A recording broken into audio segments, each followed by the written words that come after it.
સંઘવી આ બધામાં કશું જ નથી કરી, એ પણ એટલા જ જવાબદાર છે.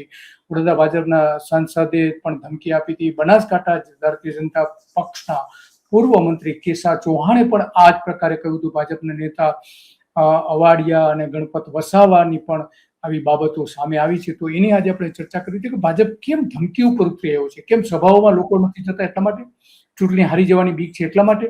કારણ કે 15 મહાનગરપાલિકાઓ અને 84 જેટલી નગરપાલિકાઓ અને 34 જિલ્લા પંચાયત તથા 260 તાલુકા પંચાયત માટે સામાન્ય ચૂંટણી લગભગ 9,273 જેટલા બેઠકો ઉપર મતદાન થવાનું છે.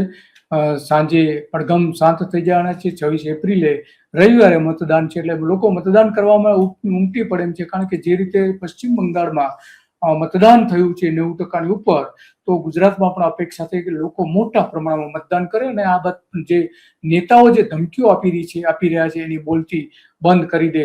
અને આપણે જાણીએ છીએ કે જે બિનહરીફ જાહેર કરવામાં આવી છે એમાં લગભગ 15 લાખ જેટલા મતદારો એના મતદાનના અધિકારો ગુમાવી દેવા પડ્યા છે.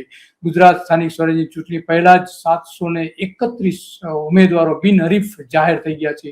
ગ્રામીણ ક્ષેત્રના જિલ્લા પંચાયતની એક બેઠક અને સાથે સાથે બિનહરીફ થઈ છે અને 16 જેટલા મતદાર મંડળો એમાં આવી જાય.